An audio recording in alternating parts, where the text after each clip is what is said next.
Algunas casas guardan secretos, otras guardan el eco de un amor perdido que se niega a morir. Pero la mansión Alencar, ella guardaba el silencio de una niña que, aun con los ojos abiertos, vivía en una oscuridad tan profunda que parecía no tener fin.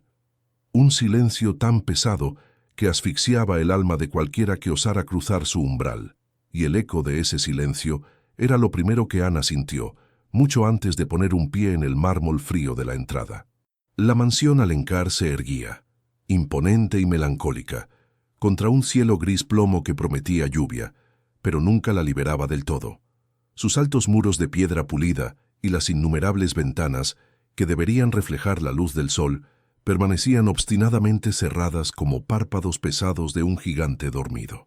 No era solo la falta de luz lo que la hacía parecer un mausoleo, era el silencio, un silencio denso y sofocante que se adhería a cada ladrillo, a cada hoja caída en los jardines inmaculados, a cada objeto de arte invaluable que adornaba sus interiores. 6 meses habían pasado desde que la risa vibrante de Sofía Alencar, la adorada esposa del magnate Roberto Alencar, se apagó para siempre. 6 meses de un luto que no solo envolvió al viudo, sino que se convirtió en una densa niebla para su hija María. Roberto Alencar, el hombre que una vez fue el epicentro de la energía en cualquier sala, un titán de los negocios con una mirada que podía mover montañas, ahora era una sombra de su antiguo ser. Sus hombros, antes amplios y firmes, se encorvaban bajo el peso de una tristeza inconsolable y una preocupación que devoraba su alma. Su hija, María, veía el mundo a través de un velo de dolor, absorto en su trabajo, que era más una distracción que una pasión, y en su propio aislamiento. Rara vez interactuaba con los empleados, con la mansión misma, o incluso con María. Se había encerrado en su opulenta oficina, donde los papeles y las pantallas reemplazaban la calidez humana. Su presencia era un fantasma, su voz un murmullo apenas audible que rara vez se atrevía a romper el pesado silencio. Y luego estaba María Alencar, una niña de 8 años, de una belleza etérea, con cabellos castaños que caían en cascada y una piel pálida y delicada. Sus ojos, de un azul intenso, eran el único detalle que rompía la palidez de su rostro, pero eran ojos que no veían. Ciega de nacimiento, la condición de María se había agravado exponencialmente tras la muerte de su madre. La luz que Sofía había sido para su hija, un faro en su oscuridad, se había extinguido, dejando a María en un aislamiento aún más profundo. Casi no hablaba, no jugaba, y sus movimientos eran lentos y limitados, como si el mundo a su alrededor fuera un campo minado de peligros invisibles. Tenía un comportamiento peculiar y repetitivo.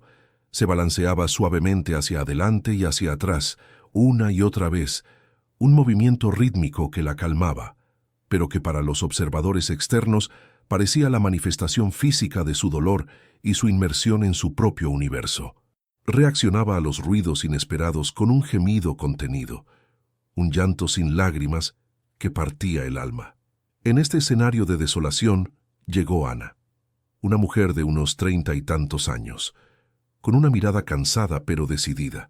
Su pequeña maleta no contenía mucho, pero sus ojos guardaban historias de resiliencia y la urgente necesidad de un nuevo comienzo.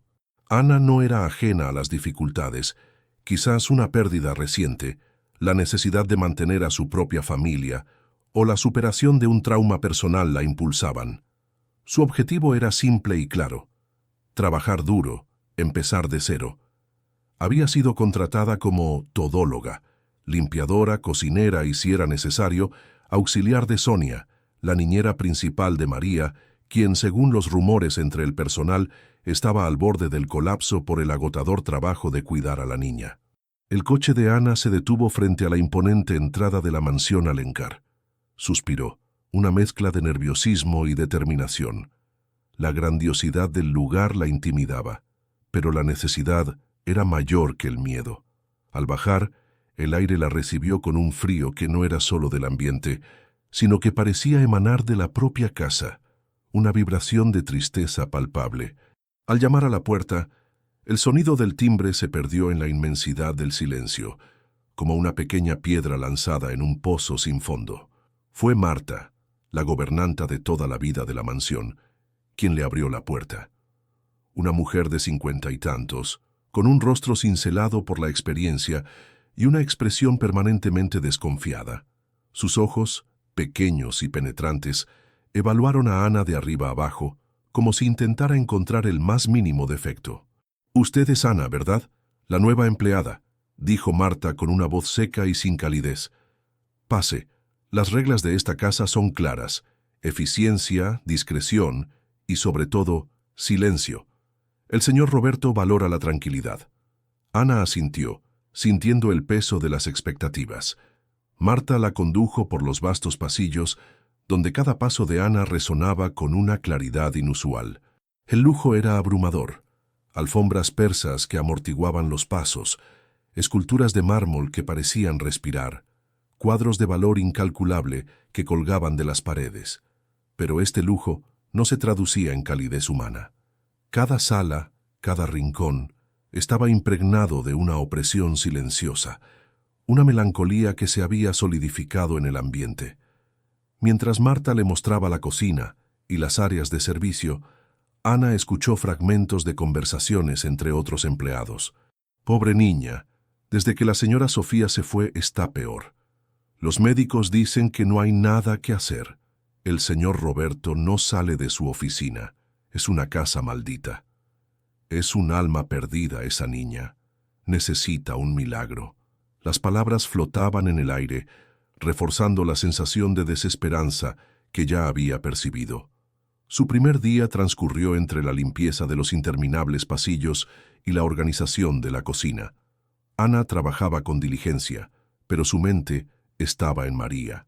Había visto la foto de la niña en el currículum, un rostro angelical que ahora imaginaba envuelto en la oscuridad.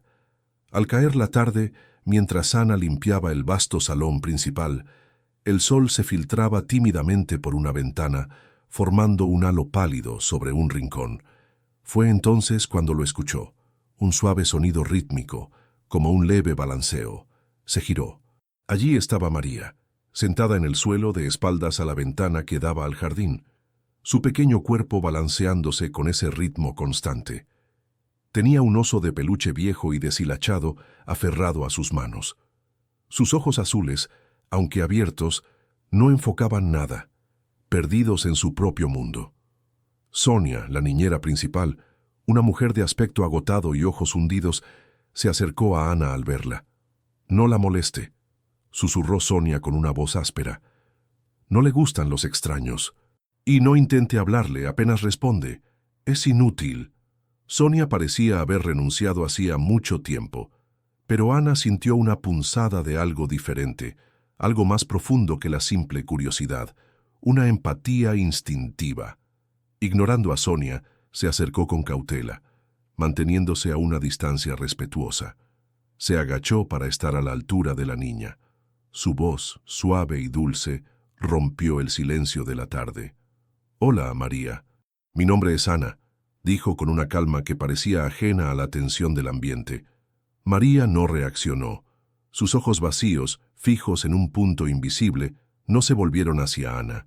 Su pequeño cuerpo continuó balanceándose, ajeno a la presencia de la nueva empleada. El oso de peluche seguía siendo su único confidente. Ana sintió una tristeza profunda, una que no venía de la niña, sino de la impotencia y el desamparo que la rodeaban. Marta, que había aparecido en el umbral del salón, observó la escena con una mirada de escepticismo aún más acentuada. «No sé por qué el señor Roberto sigue intentando», comentó a Sonia, ignorando la presencia de Ana. «Nadie ha podido acercarse a ella de verdad. Los médicos ya lo dijeron. Es un caso sin esperanza, un aislamiento que se profundiza con cada día que pasa. La niña ha perdido toda conexión». Ana sintió el peso de esas palabras, la desesperanza de todos los que la rodeaban. Entendió que su trabajo sería mucho más que simplemente limpiar y cocinar. Había una vida en juego, un alma perdida en la oscuridad y un padre que se había rendido. La tarea era inmensa, casi imposible. Esa noche, en su pequeño y modesto cuarto de servicio en la parte trasera de la mansión, Ana estaba exhausta, pero el sueño no llegaba. La imagen de María, sentada sola en la penumbra, balanceándose sin parar, no salía de su mente. El silencio de la mansión era ahora ensordecedor, lleno de los ecos de su propia preocupación. Se preguntó qué haría si estuviera en la situación de María o en la de Roberto. De repente, un sonido, un murmullo suave, casi inaudible, proveniente del pasillo.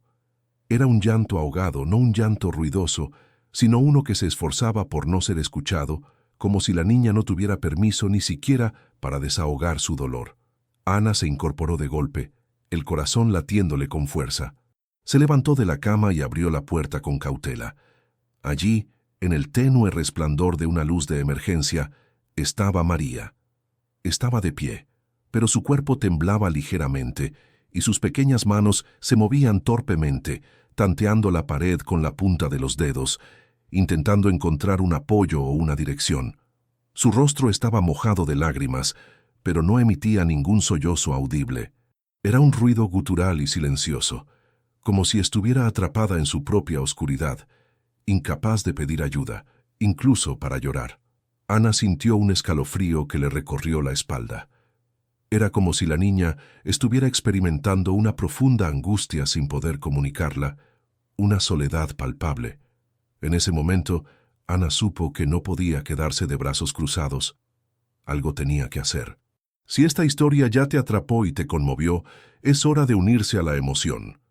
Dale un buen like a este video y, lo más importante, suscríbete al canal para no perderte ni un solo capítulo de esta increíble jornada. Y cuéntame, por favor, ¿desde dónde estás acompañando esta historia? ¿Cuál fue la primera impresión que tuviste de Ana y de la pequeña María?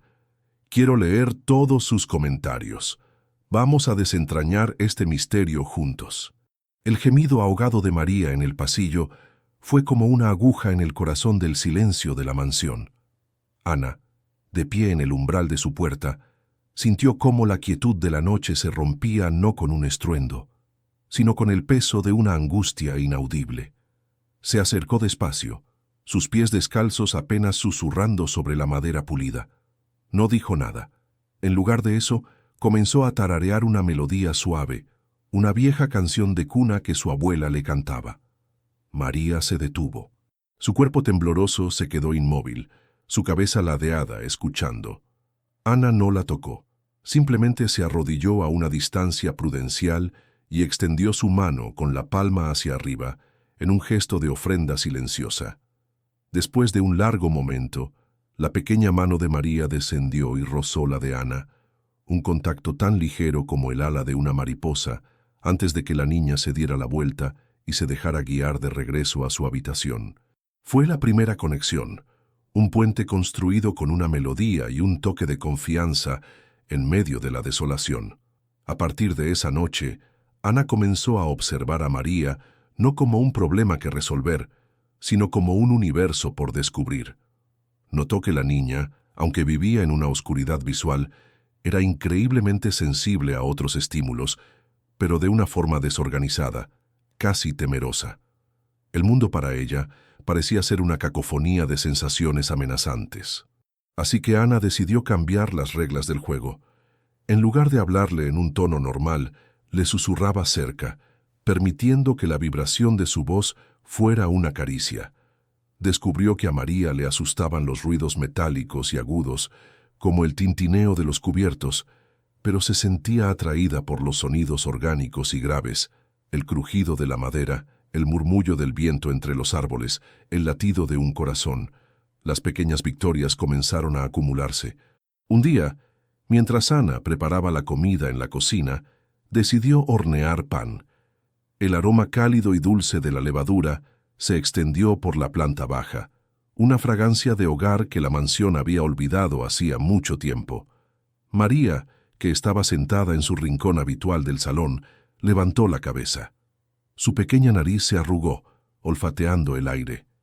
Lentamente se puso de pie y, usando las paredes como guía, se dirigió hacia la cocina. Sonia y Marta, que estaban en un rincón, observaron la escena con una mezcla de asombro y escepticismo. Ana, sin hacer un gran alarde, Tomó un trozo de masa cruda, suave y elástica, y lo puso en la manita de María. La niña la exploró con sus dedos, apretándola, sintiendo su textura. Luego Ana le dio un trozo de pan recién horneado.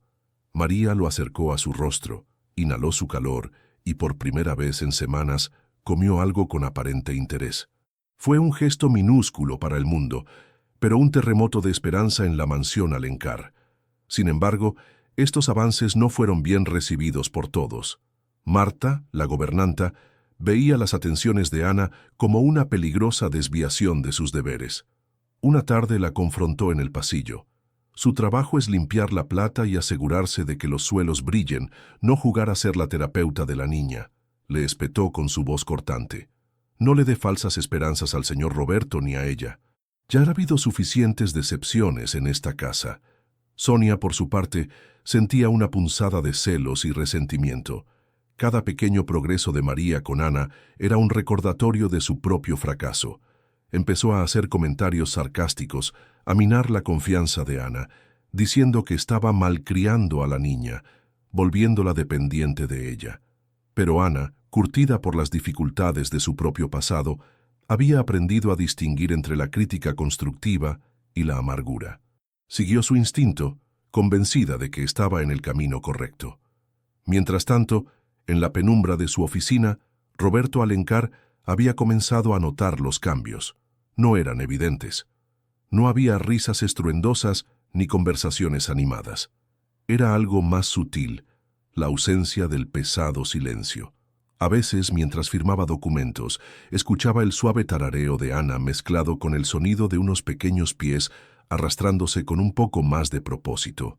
Una tarde, desde la puerta entreabierta de su estudio, vio una escena que lo dejó paralizado. Ana estaba sentada en el suelo de la biblioteca, de espaldas a él, y frente a ella, María. No estaban haciendo nada especial. Ana simplemente pasaba las páginas de un libro con ilustraciones en relieve, describiendo con susurros las texturas. Esto es áspero, como la corteza de un pino, y esto es suave, como el pelaje de un gatito. María, con los ojos cerrados, seguía las palabras de Ana con las yemas de sus dedos. Por primera vez en meses, Roberto vio a su hija completamente absorta en algo que no fuera su propio balanceo rítmico.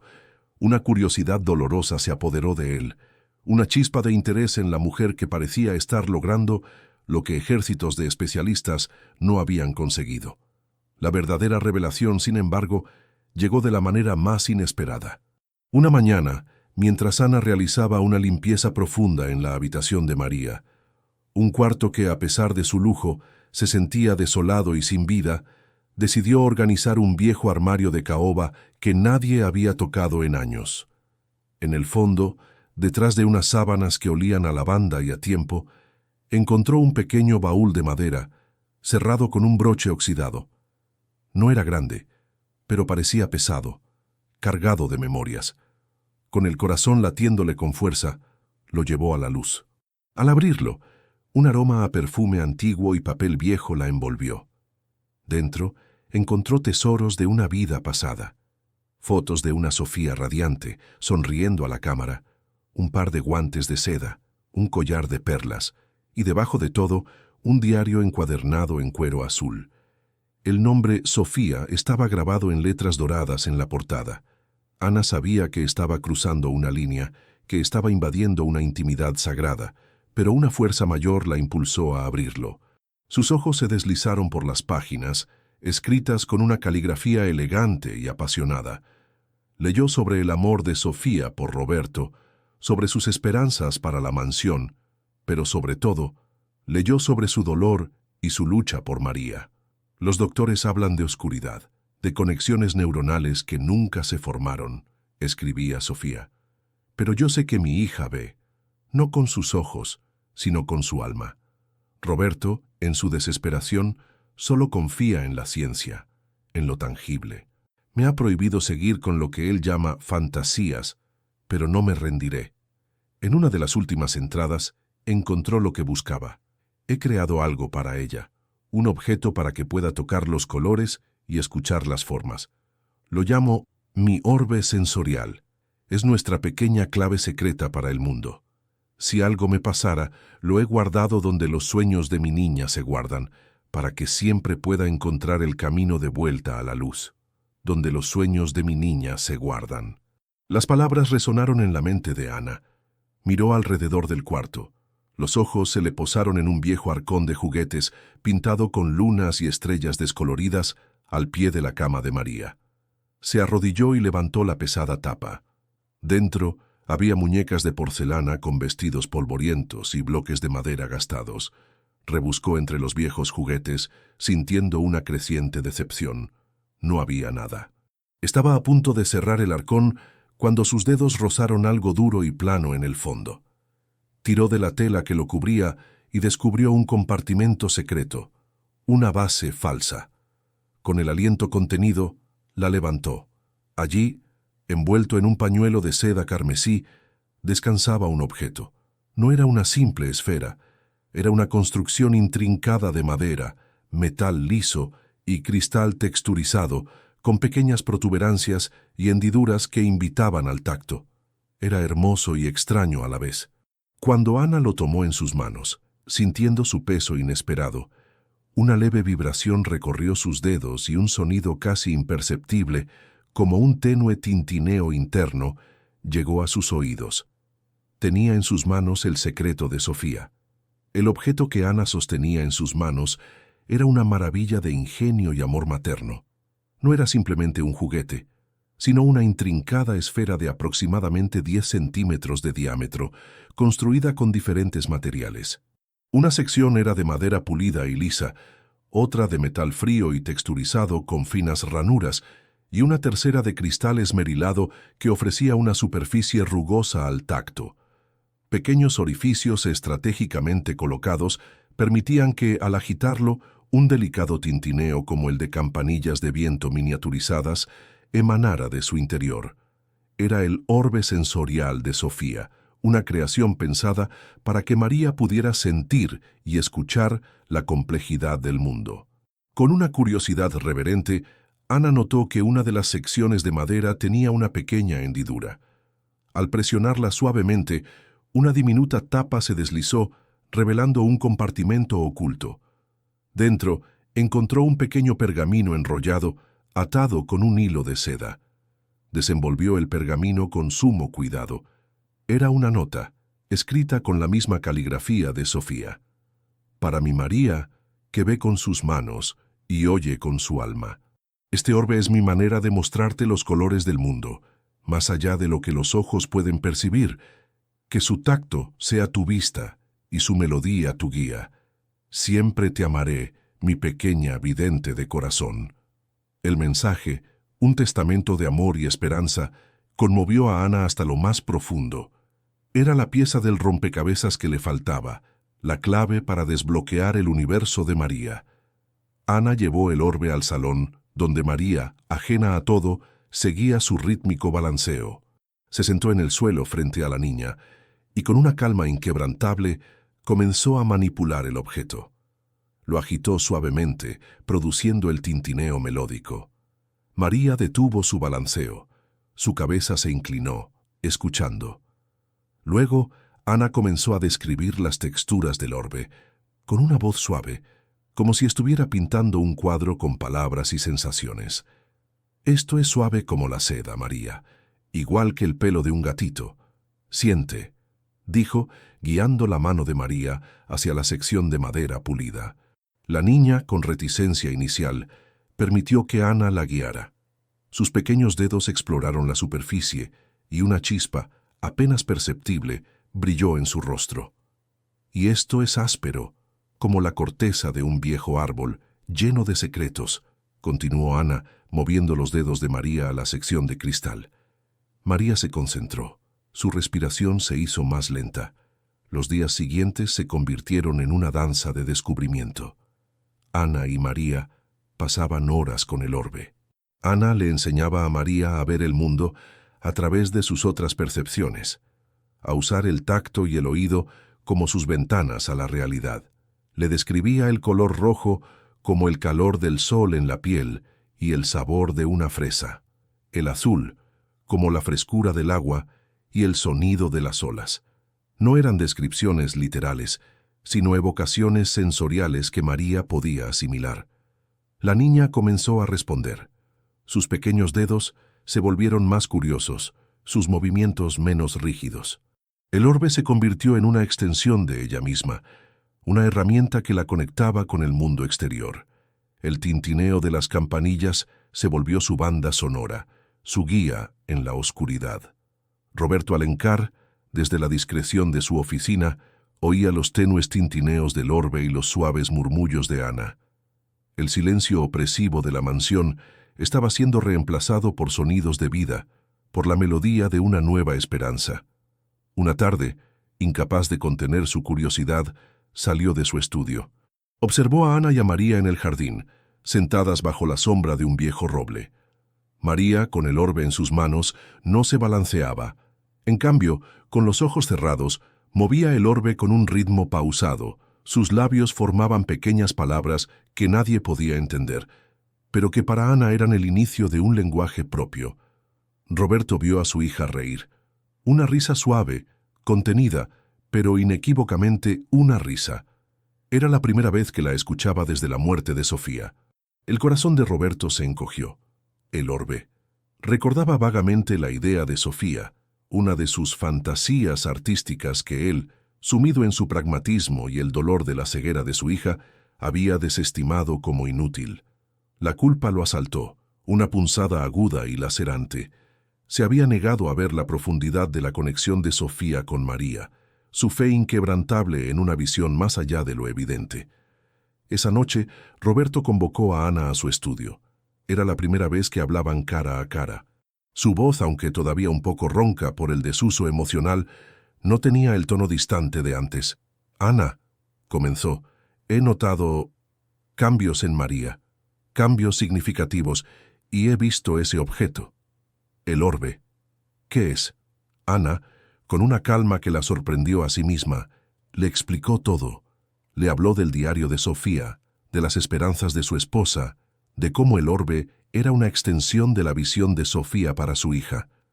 Le entregó la nota que había encontrado en el orbe. Roberto la leyó y sus ojos se empañaron. Las lágrimas que había retenido durante meses amenazaban con desbordarse. «Sofía siempre fue más sabia de lo que yo comprendí», susurró, su voz cargada de arrepentimiento. Se había formado una conexión silenciosa entre él y Ana, un puente de respeto y de dolor compartido. María, con el orbe como su compañero constante, comenzó a navegar la mansión con una nueva confianza. Ya no era un ser inmóvil y tembloroso. Sus pequeños pies encontraban el camino, guiados por el sonido de las campanillas y la memoria táctil de las superficies. Comenzó a reconocer a Ana no solo por su voz, sino por el calor de su presencia, por el toque inconfundible de sus manos. Sonia, la antigua niñera, al ver que su rol se había vuelto obsoleto y quizás avergonzada por su propia falta de conexión, presentó su renuncia silenciosamente. Marta, la gobernanta, aunque aún reticente a admitirlo, observaba los cambios con una chispa de esperanza, brillando en sus ojos habitualmente severos. Ana, en sus observaciones, descubrió que María poseía una memoria espacial asombrosa, una habilidad para mapear su entorno a través de los sonidos y las texturas. Era como si su cerebro estuviera creando un mapa tridimensional del mundo, una cartografía basada en las vibraciones y los contornos. Ana comenzó a usar esto para expandir el mundo de María.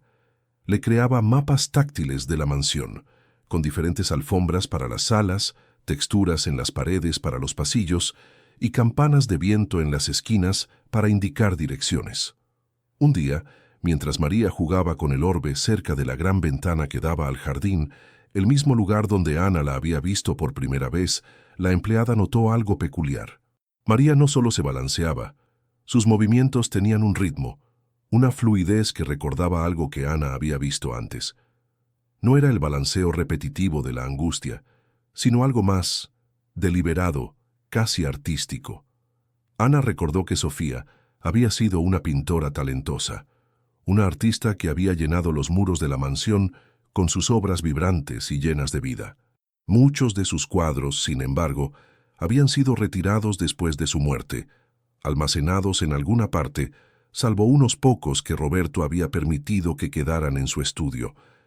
¿Habría alguna conexión entre los movimientos de María y el arte de su madre? La idea era descabellada, pero una intuición poderosa guió a Ana. Esa tarde, aprovechando la ausencia de Roberto, Ana entró en su vasto y sombrío estudio. Las paredes estaban adornadas con unos pocos lienzos de Sofía, paisajes y retratos. Pero Ana buscaba algo más. Encontró un cuadro en particular, una obra abstracta que representaba lo que parecía ser el viento moviendo los árboles en el jardín. No era una pintura realista, sino una explosión de colores y formas fluidas, con trazos audaces y pinceladas vigorosas que daban la sensación de movimiento. Mientras Ana contemplaba el cuadro, se escuchó un tenue sonido proveniente de la planta baja. Era María, con el orbe, balanceándose de nuevo. Pero esta vez, Ana escuchó con otra percepción. Cerró los ojos y se concentró en el ritmo de María, en el sonido de su cuerpo moviéndose y en el tintineo suave del orbe. Entonces, lo vio, o más bien, lo sintió. Los movimientos de María, el ritmo, las pausas, las inclinaciones de su cuerpo, no eran aleatorios. Eran idénticos a los trazos y pinceladas de aquel cuadro del viento, como si la niña estuviera recreando la obra de su madre con su propio cuerpo, danzando la pintura que no podía ver. Un escalofrío recorrió a Ana. La conexión era innegable, asombrosa. Era como si María estuviera viendo a través de la memoria táctil y kinestésica una herencia de su madre artista. Había una historia contada en cada movimiento de la niña, un secreto revelado por el arte. Ana se quedó allí, en el estudio de Roberto, el aliento contenido, sintiendo la piel erizarse. La epifanía era tan potente que casi la hizo tambalear. Los movimientos de María, que todos habían interpretado como un síntoma de su aislamiento, eran en realidad una expresión artística, una danza silenciosa que recreaba las pinceladas de Sofía. Era el lenguaje secreto que una madre había legado a su hija, una forma de ver el mundo a través del movimiento y la memoria. La emoción la embargó. Era como si Sofía le estuviera hablando a través de su hija, un mensaje de amor que había esperado ser descifrado. Con el corazón latiéndole con fuerza, Ana buscó a Roberto. Lo encontró en la biblioteca, absorto en unos documentos. «Señor Roberto, necesito que venga conmigo. Es sobre María y sobre la señora Sofía», dijo Ana, su voz urgente, inquebrantable. Roberto, sorprendido por la intensidad de su tono, dejó los papeles y la siguió.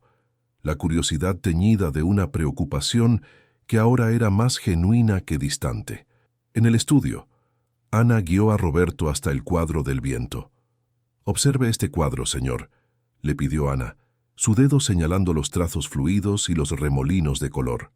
Luego, le pidió que escuchara. Desde el salón contiguo aún se oían los movimientos rítmicos de María, el suave tintineo de su orbe sensorial. Roberto cerró los ojos concentrándose. Al principio no entendió, pero Ana le susurró: «Escuche el ritmo de su cuerpo, la forma en que se mueve, las pausas». Lentamente, la comprensión se abrió paso en el rostro del magnate. Sus ojos se abrieron de golpe, fijos en el cuadro, luego en el aire, como si pudiera ver los movimientos invisibles de su hija. «Dios mío», susurró, la voz apenas un hilo. «Es idéntico. Ella está danzando la pintura de Sofía». La revelación golpeó a Roberto con la fuerza de un rayo. No solo su hija no estaba aislada en su propio mundo, sino que estaba en profunda conexión con el espíritu de su madre. La culpa, que ya lo roía por dentro, se intensificó. Había desestimado la visión de Sofía, había ignorado las señales, sumergido en su propio dolor. Ana compartió su teoría. María, incluso sin ver, había internalizado la forma en que su madre expresaba el mundo a través del arte. Los movimientos repetitivos no eran una manifestación de su ceguera, sino un lenguaje, una forma de pintar el mundo que Sofía le había mostrado a través del tacto y el sonido. Sugirió que quizás Sofía, sabiendo la condición de María, había creado más de estas pinturas táctiles, obras que la niña podía sentir y explorar. ¿La señora Sofía tenía un estudio o un taller?, preguntó Ana. Roberto, con la mente aún aturdida por la revelación, asintió lentamente. Sí, al final del pasillo del segundo piso. Lo cerré después de su muerte. No he vuelto a entrar. El atelier de Sofía había sido un santuario para la artista, un lugar lleno de vida, color y creatividad. Ahora era un relicario polvoriento de un amor perdido. Con la llave en la mano temblorosa, Roberto abrió la puerta oxidada. El aire pesado y estancado, con olor a óleos y trementina secos, los recibió. Era un espacio vasto, iluminado por un gran ventanal que ahora estaba cubierto de polvo. Caballetes vacíos, lienzos a medio terminar, pinceles endurecidos. Roberto se movía como en un sueño, tocando los objetos, reviviendo recuerdos dolorosos y, al mismo tiempo, sintiendo una nueva punzada de esperanza. Ana, con una energía renovada, comenzó a buscar, y allí, apilados contra una pared, cubiertos por sábanas blancas que parecían mortajas, encontró lo que buscaba. Eran lienzos, pero no como los que había visto antes. Eran pinturas táctiles, obras abstractas, vibrantes en su concepto, pero construidas con una variedad de materiales: arena, pequeños guijarros, trozos de tela, seda, lana, incluso hojas secas y pétalos prensados, todo aplicado sobre el lienzo para crear texturas en relieve. Sofía había creado un mundo que María podía explorar con sus dedos. Llevaron a María al atelier. La niña, al entrar, pareció sentir la energía del lugar.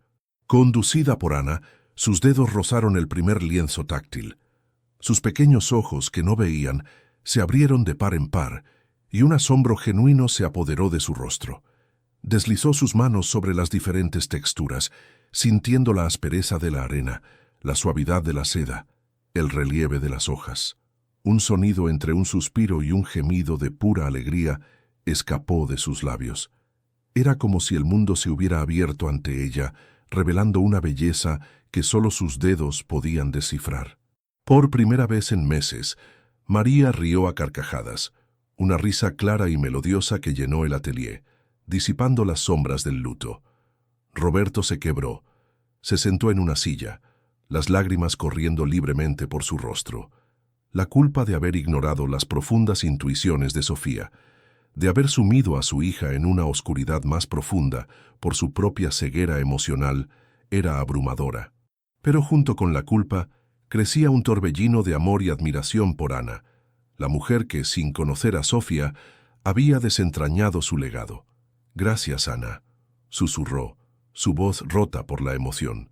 «Gracias por mostrarme lo que no pude ver». Desde ese día, la mansión Alencar comenzó a transformarse. El atelier de Sofía, antes cerrado y olvidado, se convirtió en el epicentro de la vida de María. Roberto, antes distante, ahora era un padre presente. Aprendió de Ana a comunicarse con su hija de una manera más sensible, a describir las texturas y los sonidos, a contar historias de Sofía, describiendo los colores y las formas de sus cuadros para María.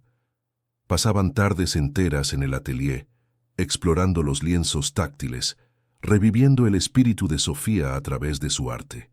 María, a medida que exploraba las pinturas táctiles y el orbe, comenzó a expresarse verbalmente. Sus primeras palabras, claras y emocionales, eran descripciones de las colores que sentía. Rojo, como caliente, decía, tocando una textura áspera que Ana le había asociado con el color. Azul, como agua, suave, susurraba, deslizando sus dedos sobre una superficie lisa. Su mundo se expandía, no solo en sensaciones, sino en la capacidad de comunicarlas. Incluso Marta, la gobernanta, antes la encarnación del escepticismo, comenzó a suavizar su postura. Veía la transformación en la casa, en la niña y en su patrón. A veces sorprendía a Ana y a María en el atelier, y por primera vez una leve sonrisa se asomaba en sus labios. Incluso comenzó a ayudar, organizando el atelier, sugiriendo actividades para María, como crear sus propias pinturas táctiles. con materiales naturales recolectados del jardín. La relación entre Roberto, María y Ana floreció en una dinámica familiar inusual, pero profunda. La mansión, antes un palacio frío y silencioso, se llenó con los susurros de María, las risas de Ana y la voz ahora más cálida y presente de Roberto. La oscuridad de la ceguera de María no había desaparecido, pero la luz del amor y la conexión la iluminaba desde dentro. Un día, mientras María estaba en el atelier, explorando un gran cuadro que Sofía había dejado inacabado, una obra monumental que representaba un bosque, Ana la observaba. El lienzo estaba lleno de texturas, el musgo simulado, la corteza áspera de los árboles, la suavidad de las hojas. María, con sus dedos, estaba trazando los contornos de los árboles y lo que parecían ser formas de animales escondidos en el follaje. De repente, la niña se detuvo. Sus pequeños dedos se inmovilizaron sobre un punto específico del cuadro, una zona que, a diferencia del resto, era completamente lisa y sin textura. Ana se acercó, intrigada por la inusual pausa de María. La niña se giró hacia ella, y por primera vez, sus ojos, aunque aún sin un foco visual, parecían expresar una sorpresa profunda, casi una pregunta. María levantó su dedo y apuntó con insistencia al centro de esa sección lisa del cuadro, un punto que parecía vacío y carente de cualquier relieve. Balbuceó una palabra, una sílaba apenas formada, pero inconfundible. Luz. Ana tocó el punto señalado por María. No sintió nada fuera de lo común, solo la superficie lisa del lienzo. Pero María insistió, su voz ahora un poco más clara. «Luz, mamá, luz». Ana, sintiendo una punzada de excitación, examinó el cuadro más de cerca. No había ningún relieve, ninguna anomalía. Deslizó su dedo con un poco más de fuerza sobre la sección lisa, presionando. De repente, sintió un pequeño y tenue clic. Un pequeño panel secreto se abrió en el cuadro, un compartimento oculto que había pasado desapercibido incluso para Roberto. Dentro no había joyas ni cartas. Lo que Ana vio era algo pequeño, delicado y con un brillo tenue, casi imperceptible, que palpitaba suavemente en la penumbra del compartimento. Era como un ojo minúsculo, hecho de una piedra semipreciosa translúcida. El misterio se profundizaba, abriendo la puerta a una nueva posibilidad. El objeto que Ana extrajo con sumo cuidado del compartimento secreto era un pequeño y singular colgante, finamente labrado con la forma de un ojo estilizado. Estaba hecho de una piedra semipreciosa, translúcida, de un suave tono azul aguamarina, que parecía emitir un brillo interno, como una estrella diminuta atrapada en su interior. No parecía tener un valor material desmesurado, pero la intrincada manufactura y la forma en que palpitaba con una luz casi imperceptible sugerían un significado mucho más profundo. Dentro del mismo compartimento, Ana encontró otro pergamino enrollado, más pequeño que el anterior, atado con el mismo hilo de seda. Sus manos temblaban ligeramente al desenvolverlo. La caligrafía era la misma de Sofía, pero el tono de la carta era diferente, urgente, esperanzador y teñido de una tristeza subyacente. En ella, Sofía revelaba un secreto que había guardado de Roberto, una verdad que había llevado sola durante meses. María no había nacido con una ceguera total en el sentido convencional. Su condición era una forma extremadamente rara de ceguera cortical, donde el problema no residía en los ojos mismos, que eran físicamente perfectos, sino en la forma en que su cerebro procesaba las señales visuales. Era como si el interruptor de la luz estuviera apagado en su mente, no en la lámpara. Sofía detallaba que en sus incansables búsquedas había descubierto una clínica de investigación experimental en Europa que estaba probando un tratamiento innovador. Este tratamiento involucraba un dispositivo, un prototipo, que emitía ondas de frecuencia específica diseñadas para estimular suavemente el córtex visual del cerebro. Roberto, abrumado por el diagnóstico inicial y su propio escepticismo ante las curas milagrosas, se había negado rotundamente a considerar tales falsas esperanzas. Pero Sofía, impulsada por el amor incondicional a su hija, había comenzado a hacer que María, usara el colgante en secreto. Lo integraba en sus juegos, lo colocaba alrededor de su cuello durante sus momentos de cariño, esperando que nadie más se percatara. La carta continuaba explicando que Sofía había comenzado a ver pequeños progresos en María. Destellos de luz, sombras que se movían, una mayor reacción a la intensidad luminosa. Sin embargo, su muerte repentina había interrumpido el tratamiento y la había dejado incapaz de confirmar los avances o de convencer a Roberto de la validez de su enfoque. El colgante, el ojo de luz, como lo llamaba Sofía en la carta, era el último eslabón de esa esperanza. Era el prototipo, un fragmento de una promesa que ella había creído posible, y ahora era la única pista para encender la luz en el mundo de María. Ana sintió un nudo en la garganta al leer la carta. El milagro no era una cura mágica, sino la posibilidad de que María pudiera, con la ayuda de este dispositivo y la tecnología adecuada, comenzar a percibir el mundo de una forma diferente, sentir la luz, distinguir formas, incluso si no era una visión perfecta. Con el colgante en una mano y la carta en la otra, Ana buscó a Roberto, quien, al ver la expresión grave en el rostro de Ana, la siguió al estudio de Sofía. Le entregó la carta y el colgante. Roberto leyó las palabras de su difunta esposa, su rostro palideciendo con cada línea. La verdad lo golpeó con una fuerza devastadora. No solo había negado la esperanza de Sofía, sino que había privado a su propia hija de una posible conexión con el mundo, de una oportunidad de vida, por su propio luto y su arraigado escepticismo. La culpa lo aplastó, un peso insoportable que se sumaba a su ya profunda tristeza. Sofía siempre fue tan ingeniosa, tan llena de fe, murmuró Roberto, su voz apenas audible.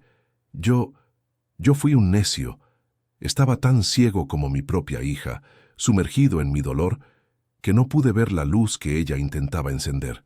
Ana, por su parte, observó el colgante con un instinto innato. Le parecía más que una simple joya.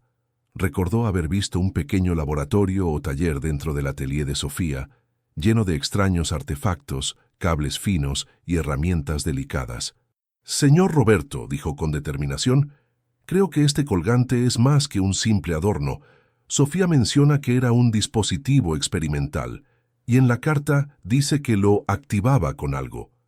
¿Quizás en su taller?» Roberto, con una chispa de esperanza renovada en sus ojos, asintió. Se dirigieron al taller anexo al atelier.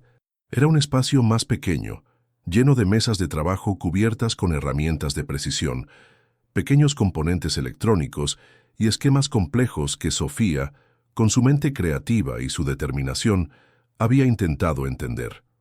La carta de Sofía mencionaba que el colgante necesitaba ser ajustado a una frecuencia específica para funcionar y que para ello ella usaba un pequeño diapasón. «Lo guardaba en mi caja de costura, cerca de mis bobinas de hilo de seda», rezaba la nota. Anasa, que había limpiado la casa a fondo, recordó haber visto esa caja de costura. En pocos minutos regresó con una antigua caja de madera, llena de hilos, agujas y un diapasón de plata.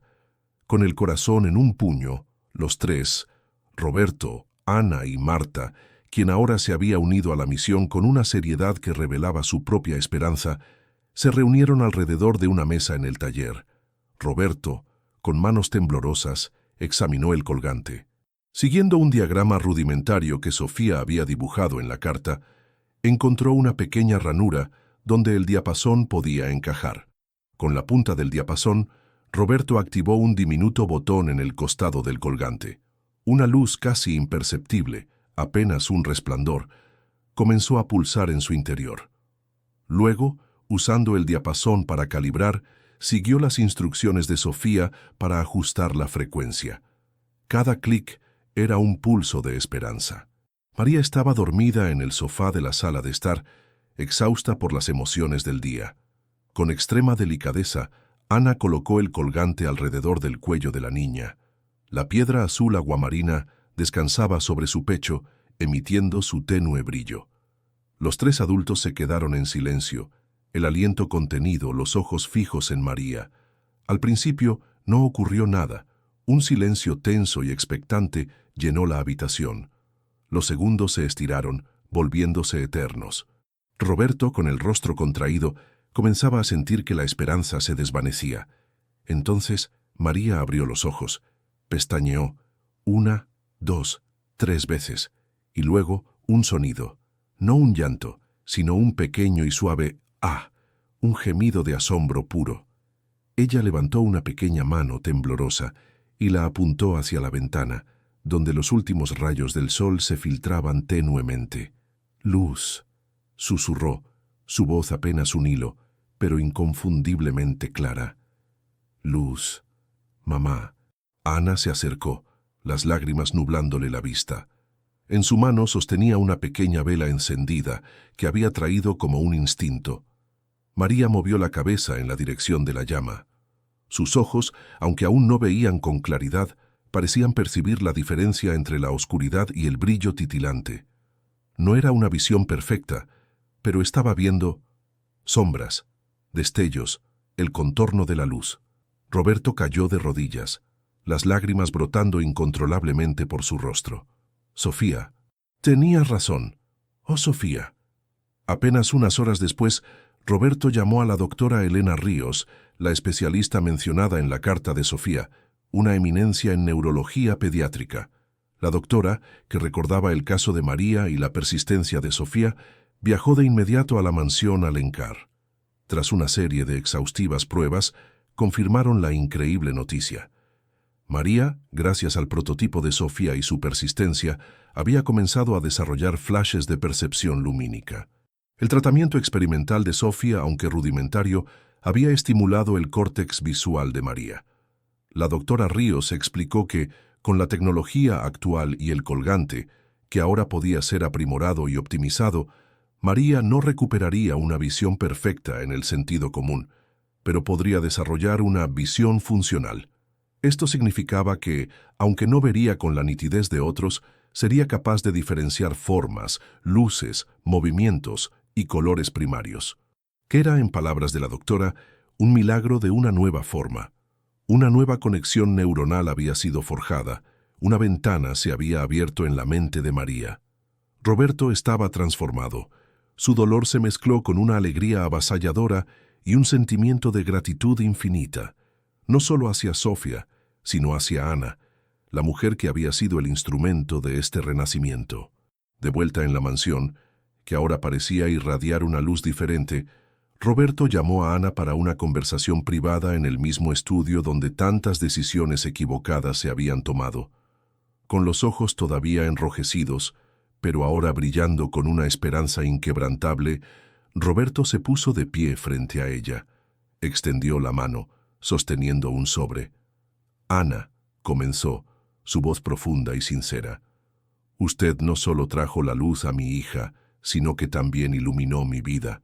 Restauró la esperanza que yo había perdido, la fe que se había apagado con Sofía. No hay palabras para agradecerle lo que ha hecho». Le entregó el sobre. Ana lo abrió, su corazón latiéndole fuerte. Dentro no había un cheque, sino 2 documentos. Una propuesta formal para ser la directora ejecutiva de la recién reorganizada Fundación Sofía Alencar, dedicada a la investigación y el tratamiento de la ceguera cortical, y una carta escrita a mano, ofreciéndole un puesto permanente y central no solo en la vida de María como su principal cuidadora y educadora, sino como una parte integral de la familia. Roberto, con una mirada cargada de emoción, dejó claro que no era una oferta de empleo, sino una invitación a un nuevo camino, a una nueva vida. Ana leyó la carta de Roberto y cada palabra resonó en su corazón con la fuerza de una revelación. No era una simple oferta de trabajo, sino una propuesta de vida, un reconocimiento profundo a su intuición, a su amor desinteresado y a su capacidad para ver más allá de lo evidente. Roberto le ofrecía un papel central no solo en la vida de María, sino en la dirección de la recién reestructurada Fundación Sofía Alencar, un proyecto que ahora cobraría un nuevo y vital significado. Ella no sería más una empleada, sino una guardiana de la esperanza, una arquitecta de futuros. Sus propios desafíos y la necesidad de un nuevo comienzo se habían entrelazado con el destino de esta familia, encontrando un propósito mucho mayor del que jamás hubiera imaginado. Con lágrimas en los ojos y el corazón desbordante de gratitud y una inmensa alegría, Ana aceptó la propuesta. La mansión Alencar, antes un monumento al luto y la desolación, comenzó su renacimiento. Se despojó de su manto de tristeza y se vistió de luz y vida. El atelier de Sofía, el santuario de su creatividad, fue restaurado con reverencia y ampliado, convirtiéndose en el vibrante epicentro de la Fundación Sofía Alencar. Roberto, con una energía renovada que no se le veía desde hacía años, invirtió no solo su fortuna, sino su alma en el proyecto. Contrató a un equipo de neurólogos, terapeutas ocupacionales y especialistas en desarrollo infantil, todos dedicados a la investigación y el tratamiento de la ceguera cortical. Ana, con su experiencia práctica, su intuición inquebrantable y su profunda conexión con María, se convirtió en la directora ejecutiva de la Fundación, guiando las estrategias y enfoques terapéuticos con una sabiduría que superaba cualquier título académico. Su voz, antes la de una empleada humilde, ahora resonaba con autoridad y compasión en las reuniones. María, radiante y llena de vida, se convirtió en la inspiración y la primera paciente de la Fundación. El colgante experimental de Sofía fue meticulosamente estudiado y aprimorado por los científicos, transformándose en un dispositivo de última generación que optimizaba la estimulación del córtex visual. Con el ojo de luz mejorado y las terapias innovadoras diseñadas por Ana y el equipo, los progresos de María eran asombrosos. No recuperó una visión perfecta, pero su visión funcional se desarrolló de manera notable. Ahora podía distinguir formas claras, reconocer colores vibrantes y percibir los contornos de las personas. Se movía con autonomía por la mansión y el jardín, leía libros con letras ampliadas y táctiles y, lo más conmovedor, podía ver el rostro sonriente de su padre y la mirada bondadosa de Ana. Aunque de una manera única, a través de las luces y las sombras, los brillos y los contrastes. La niña, antes un alma silenciosa, se transformó en un torbellino de alegría y curiosidad. Sus pinturas táctiles, inspiradas en la técnica de su madre, se convirtieron en una forma de arte única y reconocida, exponiéndose en galerías y conmoviendo a todos con su profundidad. A través de ellas, María expresaba su percepción singular del mundo. La mansión, antes helada, resonaba ahora con su risa cristalina y sus preguntas curiosas, un testimonio vivo de la resiliencia del espíritu humano. La relación entre Roberto, María y Ana floreció en una dinámica familiar que trascendía los lazos de sangre. Roberto, antes un padre ausente, se convirtió en un pilar de amor y presencia. Había aprendido que el verdadero valor no residía en la riqueza material, sino en la conexión humana, en la vulnerabilidad y en la capacidad de amar y ser amado. Ana, por su parte, encontró en ellos no solo un propósito noble, sino una familia. Su propio dolor y sus desafíos personales fueron sanados por el amor que dio y recibió. Marta, la gobernanta, ahora sonreía con frecuencia. Sus ojos antaño duros se llenaron de una calidez que la transformaba. La casa, que una vez fue un símbolo de luto, se había convertido en un faro de esperanza. Meses después, la Fundación Sofía Alencar organizó una exposición de arte táctil, presentando las obras de María y de otras ñoas con ceguera cortical que ya estaban siendo beneficiadas por las nuevas terapias. Fue un evento grandioso, que atrajo a la prensa especializada, neurólogos de renombre y al público en general. La mansión Alencar se llenó de vida, color y, por primera vez, el vibrante murmullo de voces alegres. En el escenario principal, Roberto, con María de pie a su lado, dio un discurso que conmovió a todos los presentes. Su voz, antes marcada por el dolor, ahora era firme y llena de gratitud. Agradeció a su difunta esposa, Sofía, por su visión, por su fe inquebrantable, y a Ana, la luz que reveló la visión de Sofía y que nos trajo a todos de vuelta a la vida. Compartió la historia de la ceguera de María, su propia ceguera emocional, y cómo a través de la dedicación y el amor habían encontrado un camino hacia la esperanza. Sofía siempre decía que no necesitamos ojos para ver el amor, dijo Roberto, su voz entrecortada por la emoción, y Ana nos lo demostró. Luego María, con un vestido blanco y una sonrisa radiante, subió al podio. Sostenía una de sus pinturas táctiles, una representación vibrante de un campo de flores, percibida a través de texturas y aromas. Con su voz clara y conmovedora, describió los colores que veía en su obra, las texturas que representaban la suavidad de los pétalos y la aspereza de la tierra. Agradeció a Ana por haberle mostrado el mundo de una manera nueva y a su padre por haber confiado en ella. Con una madurez sorprendente para su edad, miró directamente a donde sentía la presencia de Ana y Roberto y pronunció una frase que resonó en el corazón de todos. Yo no veo con mis ojos, pero veo con el corazón, y ustedes me mostraron la luz más hermosa de todas, el amor. El final fue un torbellino de emoción y gratitud.